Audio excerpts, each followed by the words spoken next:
Magandang umaga. Magandang umaga, mga kaibigan. Mga kababayan ko, assalamualaikum. Sa Bisaya, batiin mo.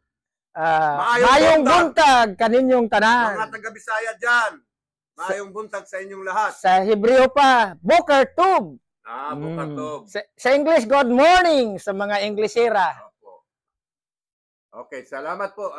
Napunta po dito si Antonio Laguren at meron po siyang problema sa PAW office. Yes. Sa branch 1. Opo. Tama, sa branch 1 ka, Pastor? Opo. Ako naman sa branch 4. Wow. Di ba?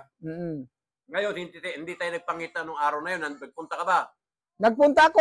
Oh, anong nangyari? Umuwi ako ng maaga kasi na postpone sa 24 na ng April. Ay, nako. Alam ko na kung bakit na-postpone. O ano? Kasi gumagawa ng demanda yung lawyer mo.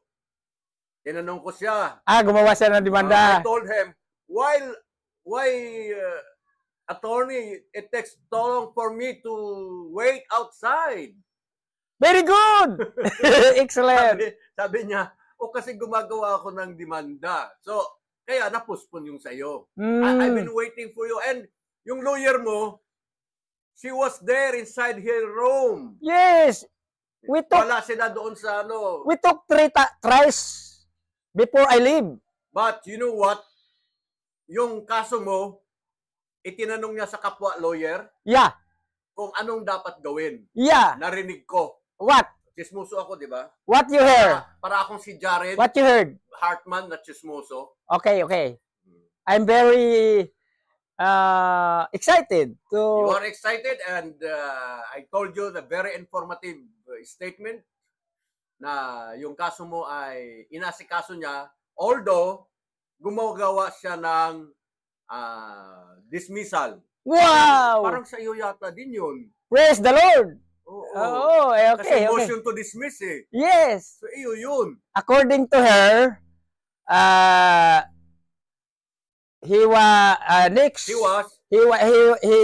he says that I am going to sit next after 24 in April. But in April 24, this is that is called prosecutor. What do you mean by that? Prosecutor and the fiscal is just the same. Yeah. The prosecutor is the one who hold the case inside the court. Okay. As I continue... Ay, kababayan, kumain ako ng saging, pasalubong sa akin na ano. Okay. Ni Antonio Laguren. Yes. Ako lang hilaw. Oh, it's alright. That is very good in your health. Oh, yeah? Oh, yeah. What is the of saging? Vitamins. That is good for our dear.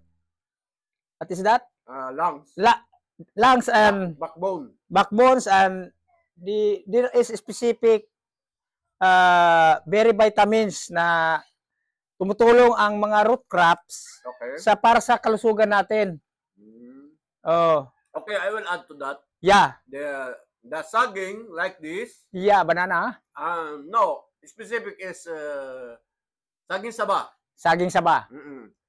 This also has properties of a vasodilator. Yeah. Meaning, very good. The vasodilator is paluluwagin yung iyong ugat na dinadaluyan ng iyong dugo. Very good. Okay. Mas maganda yung palakpak kung mag-subscribe ka, Mr. Laguren. Yes, I subscribe. That's very nice. That's very nice. Okay, anyway. So you went there and na-postpone. Yes. And I was there and I had waited for 1 hour before I was called by Attorney Masangkay. So it was Attorney Masangkay who is your lawyer. Yeah. Oh, it's very nice. As he said, he add that we talk about Bible 1 hour. He asked me what is the prophecy because nakita ko siya sa panaginip before we meet each other. Attorney, ikaw yung nakita ko sa panaginip. Talaga? Ano ang prophecy ni Lord sa iyo? Sabi ko, attorney, pwede ba magsalita kahit isang oras, isang minuto lang? Okay. Isang minuto lang. Okay. Nagsasalita ako sa kanya kung kailan ako nandyan sa lugar. At ang sabi ko naman sa kanya na, alam mo, pangalan mo, attorney, nakahilira ka ayon sa kalooban ng Diyos kasi nasa gitna, EL. And the general form of the original language, that is God. EL. Yeah, I know. Yes. Natuwa siya. Oo. At sabi pa niya, kung ano ang prophecy pa ni Lord, sige, sabihin mo. Yeah. Naku, nakalimutan kong sabihin na merong prophecy na dumarating sa akin, galing sa Israel. Sinabi sa akin ni Bishop Jolindo P. Galiana, Ano sabi? na 25 years, yayaman tayo, unlad tayo, bago mag-rapture, bago dumating yung Great Tribulation. Ano yung 25 years? When will be? Ha? Kailan yan mangyari? Malapit na.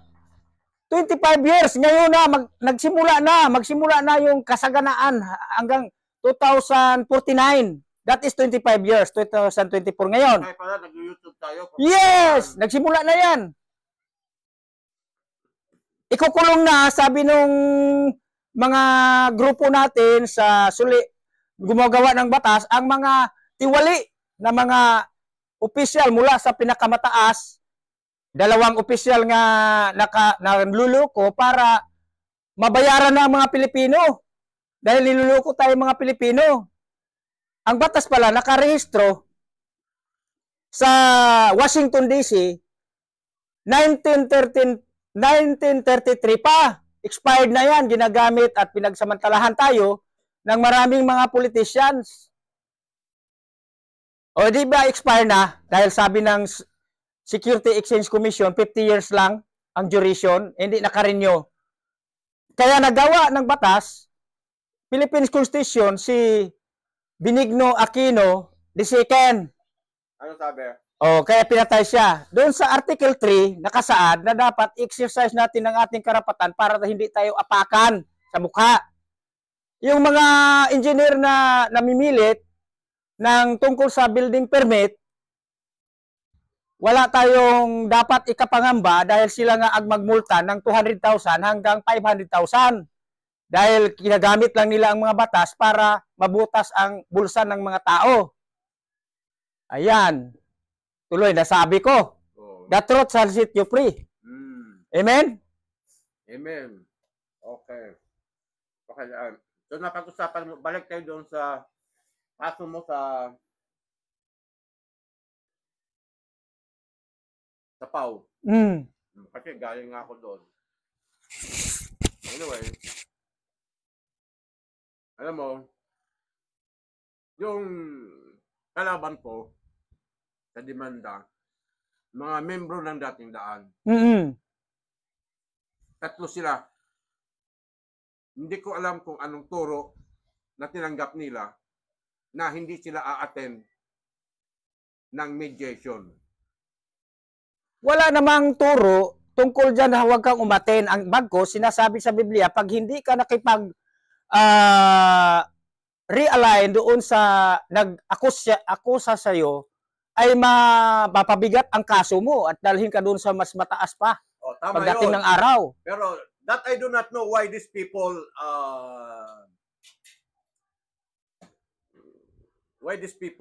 neglected. Because the ignorance of the law, according to the truth, ignorance of the law excuses no one. That is based on the law of God. Yeah, law of God. Law of the land. Yes. Law from Ignorance God. of the law excuses no one. Yes. Oh, I heard that from my professor. Oh, okay. Diba? Oh, yes. That's right. Ngayon, so hindi sila umattend. Dahil hindi sila pag-attend sa pangalawa, meron pang pangatlong mediation. Yes. Ngayon, pag hindi pa rin sila umattend ng mediation, Antonio Laguren, sir, with all due respect, ang sabi sa akin ng Justice Hall, i-attach daw namin yung hindi nila pag-attend sa fiscal, gagawing entry Yes. Gagawin siyang entry. Imbes na civil case dahil collection lang of money, sum of money, Yes. at nag-file ako sa fiscal ng criminal case, Opo. gagawin niya, i-attach daw yon Yes. at magkakaroon ng warrant of arrest. Opo. Tama, tama. Magkaroon sila ng warrant of arrest. Oh, kasi mayroong sinasabi ang batas na kapag hindi talaga umati ng 3 beses, tama ka, na magkaroon sila ng, mayroon, nakalimutan ko yung term na yun na sinasabi, yung talagang ganun, warrant of arrest ang abuti nila. Besides, narinig ko sa Bible exposition ni Brother Ile, sabi niya, magpasakop kayo sa pamahalaan. That's right. Dahil ang pamahalaan Romans ng Diyos. Yes, Romans chapter 13. Ano sabi doon? Mga taga-Roma kapitulo 13. Ano sabi? Pagpasakop kayo sa lahat ng namumuno sa inyo sapagkat walang namumuno na hindi galing sa Diyos. Okay, tamo. Hindi kayo nagpapasakop sa pamahalaan. Iba ang inyong doktrinang natanggap. Ako nagpasakop ako, kayo hindi kayo nagpapasakop. Ayan. Diyan tayo magkatalo. Hatulan sila talaga sa hindi nila pagpasakop. Ngayon, ang problema pa, dahil sa pinaalis ako sa aking tinitirahan nung panahon ng pandemic. Ito ba'y tama ba yun o hindi? Hindi. Hindi tama? Oo, bawal yun. Bawal. Malaking paglabag sa batas. Kay panahon ni Duterte. Oo, hindi lang. Panahon pa ng may batas ang senior citizen, lalo na senior citizen ka na, 2. Okay. Na humahawak na nagproprotekta sa lahat ng mga senior citizen, yung tinatawag na pag-aabuso sa iyong karapatan. I-connect pa rin natin sa Article 13, karapatang pangtao, social justice and human rights, batas panlipunan at karapatang pantao. Oh, that's very nice to Okay. hear from you, Attorney Lagurin. Oh, praise God! I am not attorney but I am Bishop Antonio Pilagruin. Brother Tony, just call me. Just call you brother. Dahil ang lahat ng mga batas sa Bible nagsimula sa Diyos. Sinabi nga doon sa awit, 119, 105, ang mga batas mo ay ilawan sa aking mga paa, tanglaw sa aking daraanan kapag ito'y aking sinusunod. The laws will be a lamp to our feet and a light to our path. Amen. Amen. Amen to that. Yan, very good. Amen to that, Pastor Tony Lagurin. Yes, that's right. Kailangan anumang religion affiliation mo, you have to vow and obey the government. That's right. The government is receiving the 4 kinds of authority out of 7 kinds of authority from God. What are those? What are those? Administration, judiciary, legislative, and tradition, kinds of authority. Kailangan nating magrespeto sa mga matatanda, sa programa ng gobyerno. Pag may nag-flag racing, kailangan kang tumigil doon. Okay. Pag mga sa traffic light, kailangan mong dumaan doon sa pedestrian line. Pag hindi ka dumaan doon. Na mga kaibigan, nahuli ako diyan sa Marikina nung nangyaring naguluhan ako doon sa stoplight. Kasi diyan sa Marikina talaga sa sentro, meron dong pedestrian. Tatawid na akong ganun. Atras pa ako dahil nabitin ako. Nagmamadali ako, bumibili ako ng pang-communion. Hinuli ako ng otoridad. Pasensya na po kayo. Hindi ko maintindihan yung naalanganin ako. Pero ako'y nagpakilala, hindi ako nahiya, pastor ako. Wala akong ID dala ngayon kasi galing lang ako doon sa tinulungan ko na isang church diyan sa Pagray. Dumiretso ako dito dahil naalala ko, kailangan palang bumili. Birnis po yun. Kailangan bumili ng pang-communion kasi meron tayong Erev Shabbat pag Biyernes ng hapon. Kinasabaduhan na naman ng umaga, yun ang tinatawag natin na Shabbat service. Paglinggo naman, yan ang tinatawag natin na fellowship. Salamat po. Okay. Ngayon, hindi sila nagpasakop. Bawal ba yun? Mas hindi ba maganda yun? Hindi talaga. Ignorance of the law.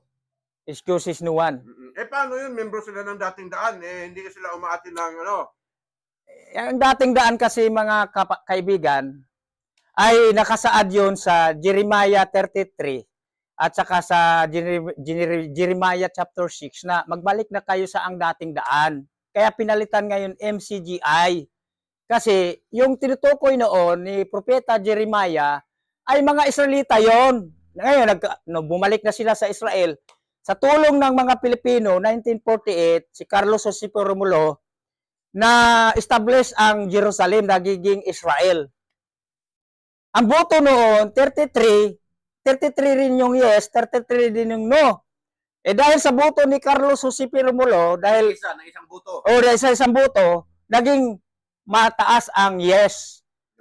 Na to become... Nabigyan sila ng lupa, balik ulit sa Israel. Yes! Kaya sila yung tinutukoy, hindi tayo. Okay. Sila yung tinutukoy. Oo. Hindi, we are referring to the person na hindi nagpasakop sa pamahalaan. Opo. Na they keep on ignoring the notice from the Department of Justice. Yes. Dapat hindi, although binigay na ng taga-barangay yun, opo, pero hindi pa rin, ini-ignore pa rin. Opo. And that is not good. Mali yung i-ignore mo yung, it's all right with me that you will not respect, but the Department of Justice, you will not respect at all. That is bad. Yes, bad also, bad. It is bad. Although na sa akin hindi ka mag-receive respeto, it is also bad. Yes, that's right. Nakasaad sa Biblia na be respectful to everyone. Yes. Di ba? Kahit nga bata, you have to give due respect. Kasi kahit bata pa sila, pero ang kaluluwa doon, matanda na. May proseso lang na dadaan sa pagkabata. At may batas din na nagprotekta sa karapatan ng mga bata. Republic Act 7110. Di ba? Napag-usapan lang natin to, Mr. Antonio Laguren, dahil nga ikaw ay mayroong kinaharap na kaso lang ikaw yung nadimanda. Opo, pinagbibintangan ako dahil... Ako ang nagdemanda. Ngayon, we have the same lawyer. Yes. Nagkataon. What a coincidence, di ba? I will mention that. You just told me a while ago from my mobile phone that your lawyer is Attorney Masangkay. That's right. And next time around, when I go there, I will mention your name na you are Attorney Masangkay Jocelyn Salis. Masangkay. You're handling the case of Mr. Laguren. I know him very well because si Antonio Laguren ay simula pa noong 2012, dito ako nakatira sa Antipolo, he always come to my place. Kaya yung pangyayari ko dito, nasundan niya, nalaman niya, na pag-alaman niya kung ano na nangyari sa akin dito because he was my colleagues from the high school department. Yes.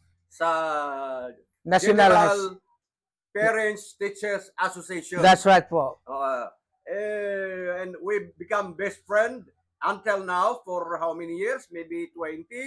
I don't know. Kasi meron na po akong loss of shortage of memory, I should say. Yes. At saka si Brother Edgar din ang nakatulong sa atin sa lugar na kung saan ay nag-request siya ang gumawa ng request letter kay Pinoy noong araw na sa ngayon nakasiminto na po yung ating overflowing bridge. Siya yon. It was me. So mali yung sinasabi ninyo na mahilig ako sa demanda at marami akong dinidemanda. iilan lang yon, pero mas marami akong tinutulungan. Yes. Siya yung ating Vice President ng Association Values of Farmers in Partnership. What a made mistake of giving me a judgment that ako ay maraming dinimanda. Which is true. Na marami akong dinimanda kasi gumagawa po ako ng mga contract na it's not contract, agreement na verbal. Ngayon, during the time, katanggap-tanggap yun sa korte. Opo. Verbal. Opo. As long as you have the agreement. Yes. Pero ngayon, hindi na. Kailangan may written. May written na and notarized. Yes. Besides, there should have a picture. Yes. There is a picture. And see to it that there is a picture. See to it that your cellphone is still okay. Oo. In condition. Kasi titingnan nila yung picture at titingnan sa cellphone. That's how the judges grow. Yes, that's right. They are growing now na ganon. Pero mo, titingnan pa yung picture, titingnan pa yung cellphone kung totoo nga. So, okay, I have no against on that matter kasi yan ang gusto ng Supreme Court. Oh, that's right. Sige, ganon na lang. Okay. Di ba, no? So, kaya masabi ko na ito si Antonio Laguren na madalas dumalaw at sumilip sa akin dito. Actually, every Friday pumupunta siya dito. It's not only Friday, even the other day when there is an important matter to discuss with me. That's right. Ay pumupunta siya sa akin. Totoo po yun. Oo, totoo yun. And he knows my heart. Opo. Sabi niya, ako daw tumulong ng request para malagyan ng kalsada doon sa aming lugar. Sa kanilang lugar, which is true. Hindi lang puro demanda ako. Yes. Meron din po akong naitulong kahit papaano. That's right. Kasi kailangan yung pangalan mo na isulat sa mabuting gawa. That's right. Ng Panginoon. Proverbs chapter 22, ingatan ang may malinis na ang mga pangalan na manatiling malinis. Ay magandang mga pangalan ay katulad na higit pa sa anumang mamahaling kayamanan. Proverbs chapter 22 and then Ecclesiastes chapter 7. Ang may magandang pangalan ay higit pa sa mamamahaling alahas. O, yun. Halimbawa, diamond. O, higit ka pa doon kapag maganda ang pangalan mo. Ang ibig sabihin, maganda ang pangalan mo dahil wala kang ginagawang krimen. Wala kang ginagawang pagsalungat. Meron naman nagsasabi na okay lang gumawa ng kasalanan habang malakas pa at pagdating na malapit ka ng mamatay, doon ka pahingi ng tawad. Ay, hindi po okay yon. Kasi pag nadatnan ka ng kasala at di ka nakahingi ng tawad, hindi na Hindi ka, bago mamatay, oh Lord, I'm sorry. Hindi. Ang sabi ng Biblia, pizza uno pa naman ngayon. Salmo 1:1 hanggang 6. Mapalad ang mga taong naging tapat sa kanyang mga salita. Sila'y tulad ng punong kahoy na tanim sa tabing batisan, anupat laging makapamunga sa kapanahunan. Ibig sabihin, tapat ka sa Diyos, malinis ka, banal ka, para kang tanim. Na punong kahoy na nakatanim sa tabing batisan, lagi kang makapamunga sa kapanahunan. Kung sasalungat ka, at sinasabi mo sa unang Juan 1:7 hanggang 9 na wala kang kasalanan, ang Diyos ay magagalit sa iyo. Sabihin mo, sinungaling ang Diyos. Parang ganon. Ngunit kung ipagtapat mo sa Diyos na ikaw ay may kasalanan, lilinisin ka niya, patawarin. Oh, di ba? So, that is a good testimony, Mr. Laguren. But I listened to that because you uttered in a biblical sense. You uttered in a biblical sense. Pero kung wala sa Biblia yan, hindi ko tatanggapin yan. That's right. Di ba? Opo. Kasi yan ay sinabi mo dahil nakasulat sa Biblia. Opo. Oo. So, walang pwedeng kumontra dyan. Opo. Dahil nga nakasulat sa Biblia. That's right. Ang masama kung nagkukuro-kuro. Opo. Di ba? Heresy. Heresy, di ba? Punishable by law at punishable by God. Amen. Alam ng Diyos yun. Kung nagsalita tayo ng tama, gumagawa tayo ng tama, tama lagi sa Panginoon. Naalala ko lang yung sinabi ng Panginoong Jesucristo, Matthew 5:48, be ye perfect because God who called you is perfect. My Father is perfect. Yeah. in the other translation, be ye holy. Because God who called you is holy. Hindi holy sakto ha. Holy, banal. H-O-L-Y. Holy.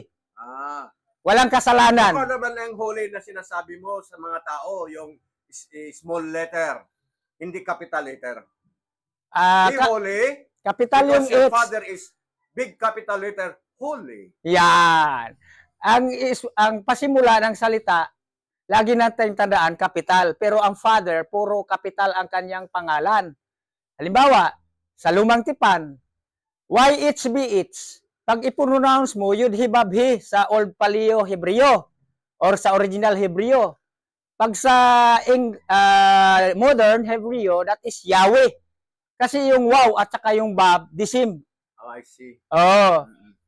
22 letter, consonant only, ang Hebreo language, ang original, ang tinutukoy ko. But then, yung modern ay 23 letters.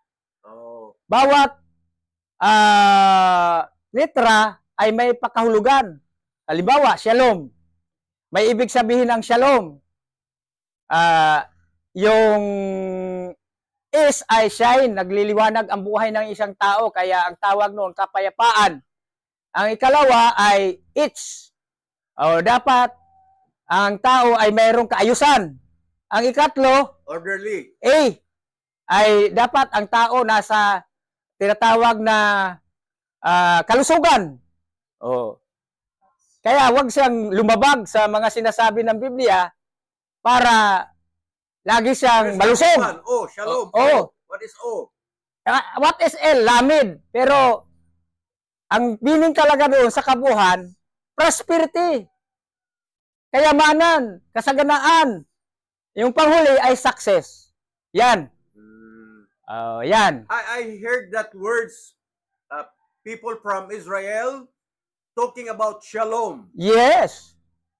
When they speak, they say shalom. Yes, shalom. In Saudi Arabia, Salam alaikum. no, maharhaba.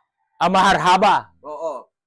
Assalamualaikum is greetings of good morning. Oh, Muslim. In a Muslim. Okay. Assalamualaikum is greetings for a Muslim. Good morning. Yeah. Pero ang okay naman, yung sagot nun okay naman, maharhaba. Maharhaba. Oo, maharhabang mahaba. Sa ano naman sa Israel, ang good morning, Boker Tov. Boker Tov. Good morning, Boker Tov. Dalawa lang sa kanila, morning at saka PM. Bali ang hapon ay irib. Dalawa lang. You see, Mr. Lagorin, you said that you are a pastor. You see, I entertain people coming over in my place because hindi po ako nagtatangi whether what affiliation you are affiliated with, what religion. That's right. Kasi, katulad mo, who knows that someday, somehow, patuloy ako magpapadala sa iyo ng mga doktrina ni Brother Eli. Opo. Then you come to realize na, Brad, I will join the Dating Daan or the MCGI. Diba? But so by now, so nandiyan ka sa Sabat. Dati ka rin nasa Fisher of Men. All around, ang dami mong sinalihan na religion. Because so you are exploring. Yes. I tell you the truth, because of values of formation, spiritual transformation council. Where is that? In Camp Crame, way back 1992, President Fidel Valdez Ramos pursue and have a presidential proclamation about Moral Recovery Program. PP 62, Presidential Proclamation number 62. Para tumino ang mga dating 50-50%, ngayon ay 90% na ang mga kapulisan. Are you referring to the policeman? Yes, hindi lang policeman. Lahat ng mga nasa government hanggang sa meron na ng batas na kahit 1 year old, pwede nang pangaralan ng values. Actually, sa Bible, nasa sinapupunan pa lang ng ina ang isang bata, dapat turuan na ng values. Values means, in the Prince English, that is core. C-O-R-E, heart. Sa English na simplified. Ang ibig sabihin, nasa pusong pagtuturo, galing sa puso ng Diyos, na ituturo ang values o pangpahalagahan. For example, mapalad ang mga taong nagmimiting makatupad sa kalooban ng Diyos, matutupad ang kanyang minimithi. Mateo 5:3 hanggang 12. Mapalad ang mga taong naging daan ng pagkakasundo, sila ay tatawaging mga anak ng Diyos. Blessed are those who are peacemaker, for they will call the children of God. Oh, naalaala ko yan. Yes! Naalaala ko yan kahapon na pumunta ako sa police station. Yes! Tapos tumuloy kami sa barangay na yung isang taong lumapit sa akin na Opo. si Fred Ballardo Opo. na may pagkakautang ng 7 buwan o amounting to 90,000, something like that. Opo. Sabi niya sa akin, magbayad na lang ako kahit 50,000, sabi niya. Opo. The total amount, bayaran ko ng initial of 50,000. So I told him na nasa iyo yun. Opo. Kasi ikaw naman ang magde-decide. Opo. It's not me that will decide Yes. your death, your pagkakautang. Yes. And that is your money. Yes. And yun nga lang, in another thing, in another way, binigyan mo yung tao ng puhunan to go against with you. Kasi binigyan mo ng pera ang tao para maidimanda ka. May I have a short story from the Bible about utang? Merong isang tao na nakautang. Muntik na niyang patayin yung tao dahil hindi nga nagbayad. Pero sinabihan siya ng hari, tika, wag mong gawin yan. Di ba may utang ka rin sa akin? Pinatawad ko na yung utang mo. Wag mo na siyang anuhin. Nag-oo naman siya. Puro nagkita sila uli, muntik na niya talagang patayin, sakalin. Ang ibig sabihin doon, pag nagkautang ka sa kapwa mo manampalataya, sa loob ng 6 na taon, pwede nang, katulad no, may nakautang sa akin, di ko na lang banggitin na pangalan, pinalaya ko na siya, wala ka ng utang. Pero pag nangutang ka sa hindi mo kapanampalataya, may tubo talaga yan. Pagka manampalataya, kapwa manampalataya, wala ng tubo. Pag umabot pa ng 6 na hanggang 7 taon, wala na yung utang. Yan ang nakasaad. Ngayon, sa malaki ang tubo sa utang o halimbawa, yung mga medyo Bombay. magbabatin lang ako. Opo. Magbabatin lang po ako. Kapag panampalataya, Opo. pag umabot ng 6 na taon, hanggang 7, mawala na. Mawala ng bisa ng utang. Opo. Yung utang niya sa akin wala pang nung last year lang. Hindi pa nawala yun. Ano yun, kapwa mo manampalataya? Oo. Hindi pa nawala. Charot. Nandun pa rin yun. Nandoon pa rin? Oo. At dapat sigilin talaga. dapat singilin talaga? Pero walang tubo. Kasi kapatiran. Walang tubo. Oo. So hindi na ako mag-impose ng tubo. Oh yes, walang tubo. Pero paano yun pag ganyan na hindi ko na lang sisingilin? What will happen to his life after this? Ganito yon. Mananagot siya sa Diyos pagdating ng araw. Kasi ang lahat ng mga namamatay na bago magkaroon ng tinatawag na rapture ay doon ilalagay sa paraiso kung siya po ay nakapagsisi ng kanyang mga kasalanan ng totoo. Pero yung mga hindi sumampalataya at hindi nakapagsisi, automatic sa Hades or sa Hades. Sa hell. Oh. Ngayon, pagka nagkaroon na ng final judgment, ito iluluwa sa mga lugar na kanilang pinaglalagyan. Ang mga nasa paraiso, papunta doon sa bagong langit na inihanda ng Diyos. Yun namang mga hindi nakapagsisi at hindi namuhay sa kalooban ng Diyos, hindi na nampalataya, ay papunta po doon sila sa tinatawag na impyerno o lake of fire. Dagat-dagatang apoy. Hindi dagat-dagatang malabon, ha? Dagat-dagatang apoy. Gaano kalaki ang dagat? Gaano kalaki ang Hades? Ang Hades ay 8 meters lang po ayon sa research ng mga Amerikano. Ang mga Amerikano dumating sa atin dito 1825 sa Pangasinan. Nangangaral sila ng salita ng Diyos. Okay. Narinig ko na Mr. Lagurin yung sinasabi mo na kapag ang kapatiran ay nagkautang at hindi na dapat sisingilin dahil lampas na sa prescription na 7 years. Opo. Pero yung sa akin, sisingilin ko kay wala pang 7 years. wala pang 7 years. Tumawa ka naman. Totoo yun. Tama yun. Oo, tama yun. Kaya natuwa galang ako. Huwag mong masamain yung pagtawa ko, ha? Hindi, kasi ano nga, sign of Holy Spirit. okay. There is Hindi, joy natatawa din ako. in our heart. Oo. So, sisingilin ko. Ngayon, hindi ko na lang din sila sisingilin. Hindi ko alam kung anong magiging decision ng Holy Spirit ko.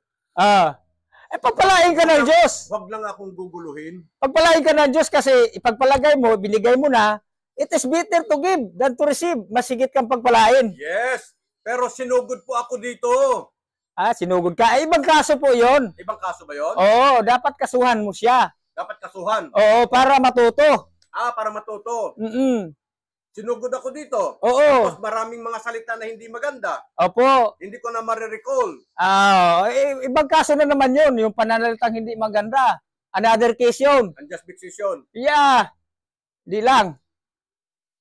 Pero sabi kasi, ang turo, kung sa Biblia ang ating pagbatayan, ipairal yung pag-ibig. Nagmumura ba siya? Ay, hindi naman kung, nagmumura. Kung nagmumura siya, sabi sa Biblia. Ganito yan. Ganito yan. Brother Tony, hindi nga nagmumura, pero nagsisigaw. Parang mura na rin yun. Higit pa sa mura. Higit pa sa mura. Ay, mapapanganib. Ng hindi maganda. Mapapanganib siya papunta sa dagat-dagatang apoy. Diba? Hindi nga siya nagmumura, pero nagsasalita ng hindi maganda na kung saan ang salita na binitawan ay pumasok sa puso at hindi ko makakalimutan. Yeah. Mabuti pang kumain ka ng dinuguan, papasok sa bunganga mo, at itatai mo. Di ba? Hindi rin, kasi magkakaroon ka rin ng tinatawag kasalanan sa paglabag sa Biblia. Illustration lang yun. Okay. Kaya pag nagkatay ng kung anumang hayop. Specific illustration lang yun. Opo. It is better for you to eat a dinuguan than to speak bad words. Yeah. Di ba? Pero may kasabihan ng banal na kasulatan na don't eat dinuguan. Speak is louder than voice. Tama ba yun? Speak louder. Mas malakas. Ilagay ninyo sa comment section. Bali, nakalimutan ko, pero speak louder than voice. No. Parang maganon? Hindi ganon. Ano ba yun? Action speaks louder than words. Ayan! Action speaks louder than words. Yan, than words. Oo. Ano yun? Oo. Medyo maganda yung pag-uusap natin, Mr. Lagurin. Yes. Ngayon, bagamat nasama yung ating demandahan at sa values ng tao, Opo. dahil it relates each other, Opo. dahil merong cognizance o karugtong, Opo. kasi that's how the person behave of themselves. That's right. Diba? From pinag-usapan natin yung kaso mo at kaso ko, Opo. demandahan na magkaiba, ako ang nagdemanda, ikaw naman ang dinidemanda. Opo. Pero kasi, napunta tayo sa ganitong, kasi mayroong comparison or illustration doon sa pangyayari. Opo. How these people should behave of themselves. Opo. Di ba? Baka meron silang katanungan, ano namang dinimanda sa akin? Attempted homicide, mga kaibigan. Ang ibig sabihin nila ng attempted homicide, kaya nagdemanda sila doon dahil noong 2011, ako ang saksi sa kanilang panununog doon sa lugar. Naghiganti sila sa akin, bagamat 7 years na akong lumipat, kaya nag-conflict yung kanilang mga statement. Sila mismong nagsaksing tatlo. Nag-conflict na wala naman ako doon, bakit pa ako dinamay? Kaya ang ating abogado ay naghanda na ng demurrer. Yan. Salamat po. Okay. So, yan. Napag-usapan lang natin yon, Mr. Lagurin. At ikaw naman ay madalas na pumupunta sa akin dito. Hindi maiwasan na mababanggit natin yung mga ganung bagay. That's right po. Hindi naman yan chismis. Opo. Hindi naman yan chismis. Okay, balik tayo doon sa kaibigan ko na may balance sa upa. Oo. Ng lugar na inuupahan. Opo. Ang problema, nangupahan siya, pero yung landowner, Opo. o landowner and the landlord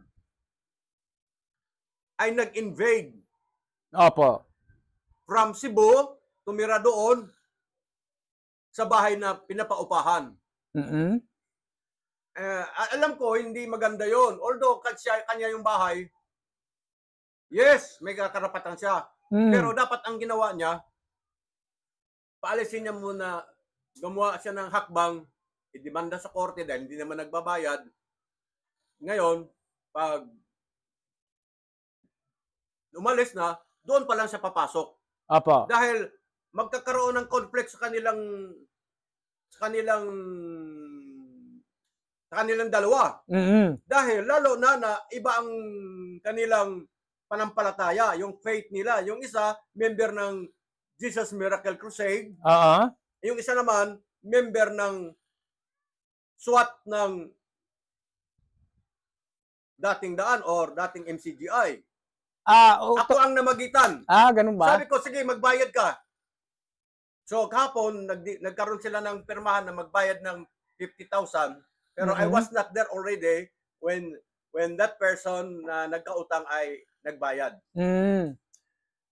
Binalik lang sa akin yung pamasahe. Yan. Na may sobra pang 100. Okay lang. Praise God. Bahala ng Diyos sa akin. Amen. Yung pamasahe ko mula dito sa Antipolo, papunta roon at pabalik, mayroon ng sobrang 100 plus. Okay lang, bahala ng Diyos sa akin. Amen. Kailan ba ako pagpalain noon? Brother, kailan ako pagpalain noon? Ang pagpapala ay kumpleto po yan para sa tao na kanyang pinaghandaan. Spiritual, financial, material, solikal. And then, kaya nga, yung binanggit ko kanina, yung shalom, ay merong kaayusan, kapayapaan, kalusugan, kasaganaan, at katagumpayan. Ganun ang kumpletong pagpapala. Kaya yan ang magandang batian. Ngayon, lagi. Magbatin po ako sa iyo. Alam mo, naobserbahan ko doon sa pag-uusap namin doon sa barangay. Opo. Merong ati. Ati. Oo, may ati. Meaning, attitude. Attitude. Okay. May attitude. Oo. May attitude yung... maganda yan. Nabanggit yung attitude.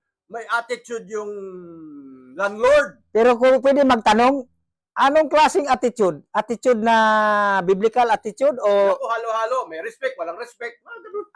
Hindi talaga beautiful attitude, kumbaga. Parang wicked attitude. Hinaluan lang para hindi malata. Medyo mataas, brusco.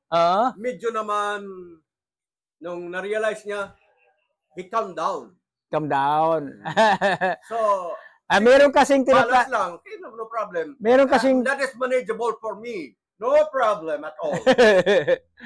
Pero, nung inassist ko na at kinausap ko na yung nagkautang, sabi ko, mahirapan ka sa tao na yon dahil meron siyang ati. Uy, ate ha. Yun nga, nagbayad na lang. Tapos nag-message yung Ayos yung term mo attitude. Yun ang gusto ng ating Diyos amang nasa langit ayon kay Jesus Christ. Mateo 5:3 hanggang Pero wala 48. wala akong masabi doon sa Beautiful attitude. Doon, yun napagpintuhan lang natin doon during the barangay mediation kahapon na I was there. Yes. Ngayon, yun lang assessment ko. Nagbayad naman na rin yung nangupahan ng 50,000 and it was consummated dahil he gave me a call na nagbayad na daw. Opo. For a partial payment of 50,000, then there will be another payment of 90,000. Yes. Pero yun nga, nagbigay siya ng puhunan. Opo. To file a case. Diba? Pero sige, whatever na anumang, pero sinabi niya hindi naman daw siya magkakaso na rin. Okay. Pero yung kanyang nangungupahan, nag-file ng kasong unjust vexation, coercion, trespassing, 4 na kaso yun.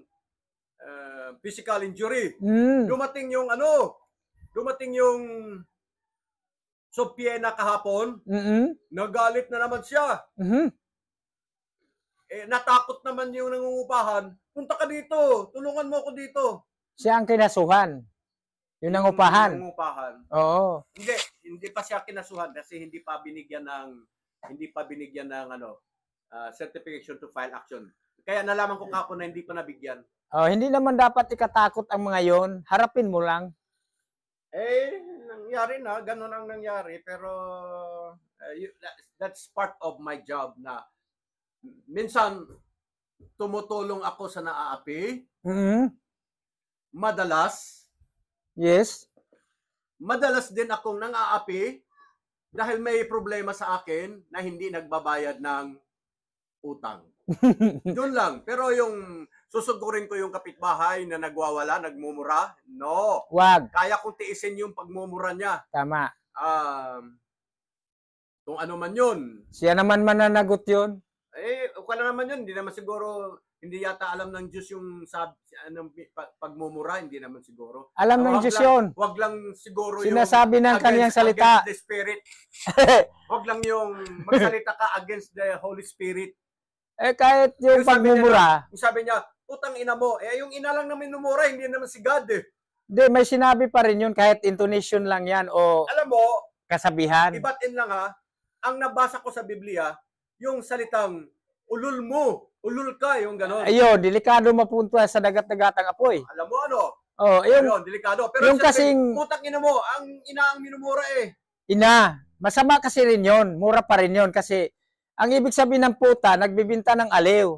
Ang ina niya ay wala, paratang yun ang ibig sabihin. Ang sabi sa kasulatan, judge not and you will not be judged. So dapat ang anak, ididimanda niyang nanay na namumuta. Dapat, demanda yung nagmumura. Kasi ang pagmumura, kaso yan. Hello? Kaso yan, mga kaibigan, mga kapatid. Kababayan, kumakain ako ng saging, patuloy akong kumakain. Ngayon, huwag niyong kalimutan na na mag-like at mag-subscribe para ma-update kayo sa aming medyo lumalago na yung aming production. Yes. Yung production namin. We have values teaching there in this our program. Yes, because dati for Tagalog ngayon si Antonio Lagurin, Mr. Lagurin he now speaks English, Hebrew language, and Hebrew language, even Greek language, even Bisaya. Kunti na batiin mo yung mga taga-Bisaya. Mayong buntag kaninyong tanan, mga Bisaya at kahit Bicol. Especially to kahit Bicol, pwede akong makapagbati sa kanila. Especially to taga saan ka? Taga Leyte, sa akong mga igsoon, kay Pipe, kay Ate Ami, kay Riza, nasa Leyte, Ilongos Leyte. Sa Cebu naman, regards, si Ate Paterna. Napapanood nila yan. Sa Bulacan naman, si Rudy, nakakabata kong kapatid. O yun Nawa. ba't ayaw mong isang yayain na para mag-subscribe? Nawa, mag-subscribe kayo dito dahil may values teaching dito. Nagtulungan kami ni Brother Edgardo Ilgasis dahil isa siya sa mga taong matulungin din. At sabi nga, mapalad ang mga matulungin, matutulungan. O, di ba? Amen. Para sa ikaunlad ng ating bayan, magkakaisa tayo at magtutulungan. Di ba?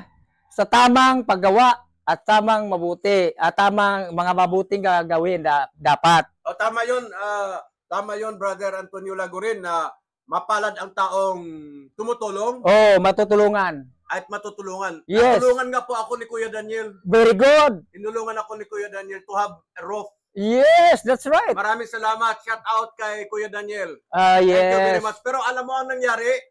Nung binigyan mo ako ng bubong, nung kami nagkaroon ng mediation sa barangay, isinumbat sa akin ng membro mo. Mayroon pa akong babatiin, brother. Isinumbat sa akin. Nako. Pwede ba kapag shout out pa? I-shout out mo. Si Reverend Ramir Narbasa nasa Alaska. Magpatuloy tayo dyan sa paglilingkod sa Diyos ng buong puso, buong kaluluwa, buong pag-isip at ng buong lakas. At sa mga tao, mamahalin natin sila gaya ng ating sarili.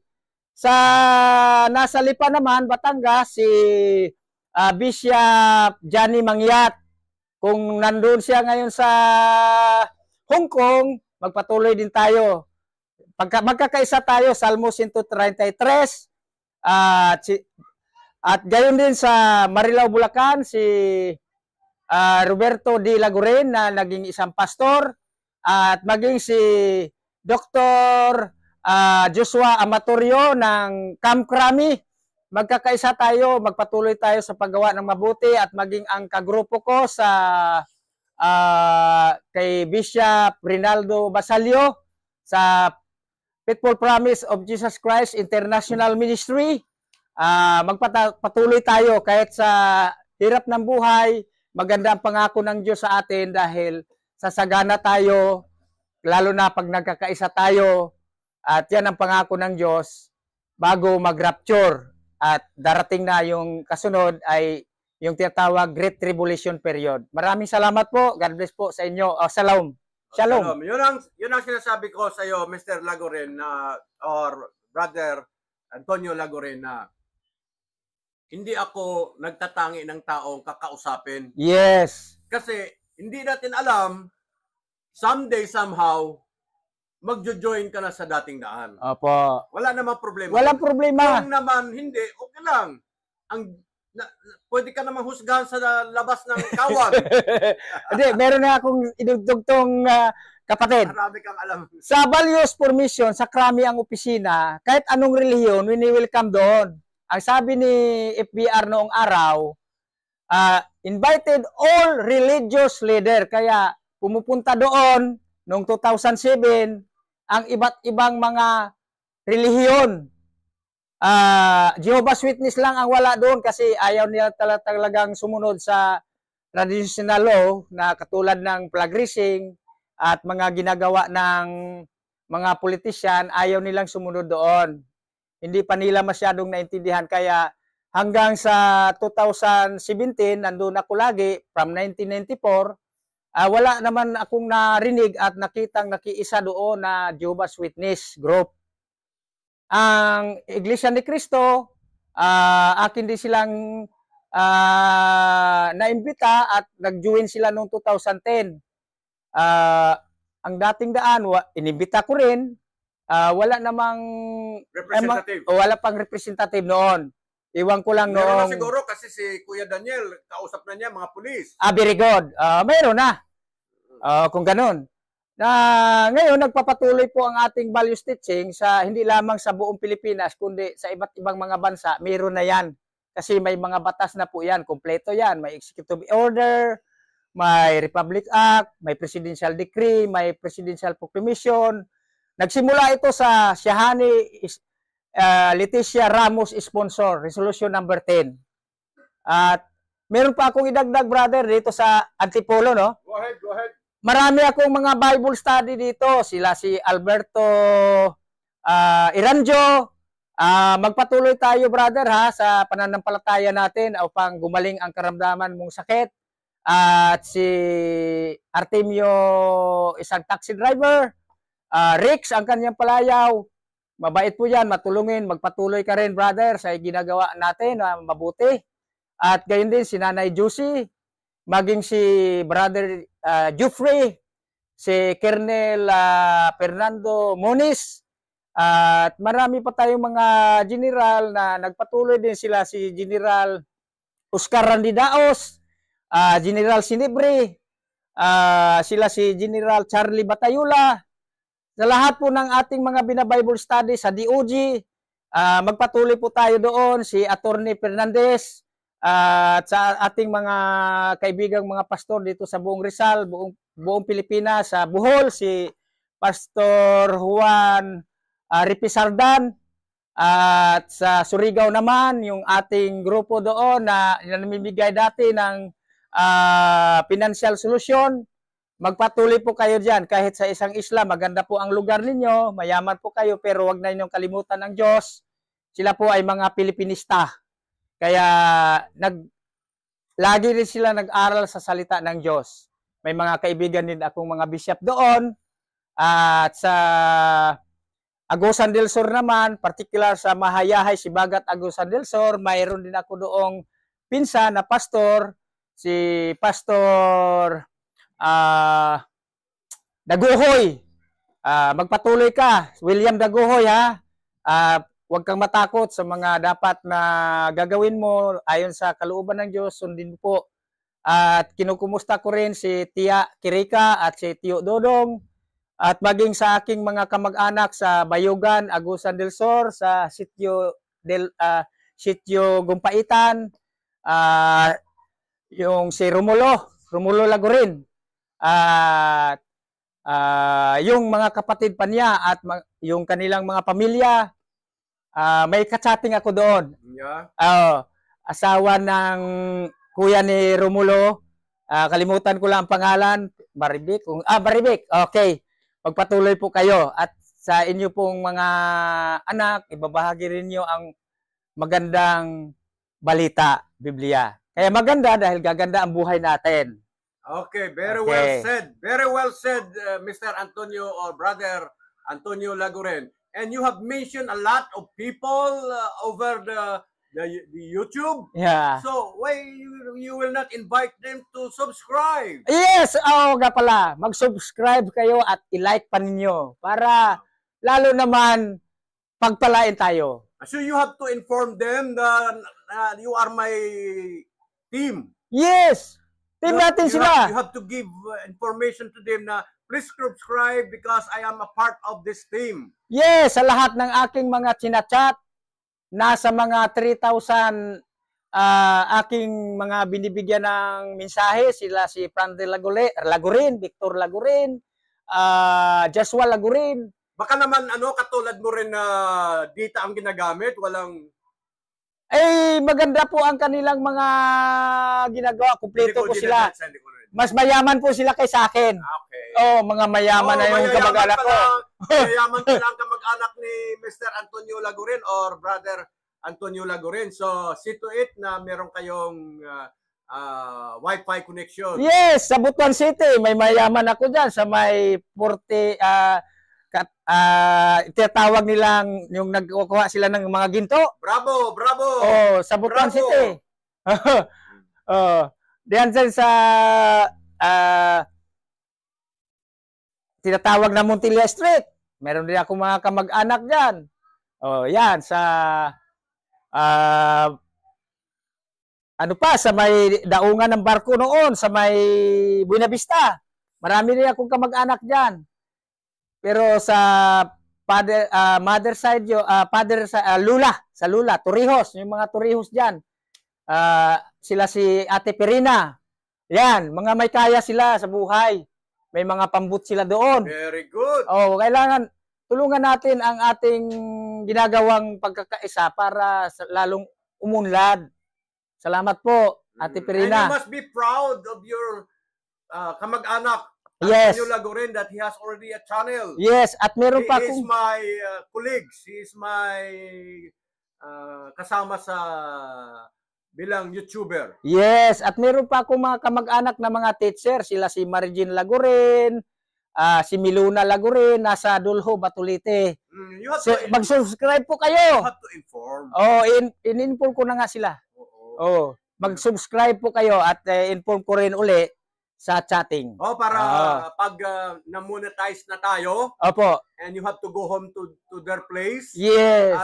sasama ako para Yes. magbubudol-budol. Hindi. Walang budol-budol po yon. Biro lang niya. Hindi talagang Budol fight. budol-budol fight pwede pa. Oo. Kain yun, kain. Kain yun, di ba? Hindi siya budol-budol gang ha. Baka ma-misinterpret po niyo. Hindi. Nagjo-joke lang yan. No. Budol means Budol-budol fight sa misa yon, kainan. Oo. Kasi kailangan daw ang mga nagtatrabaho bilang YouTuber, Yes. they should have to give and return to their subscriber. That's right. Oo. Opo. Hindi dapat yung YouTuber Yes.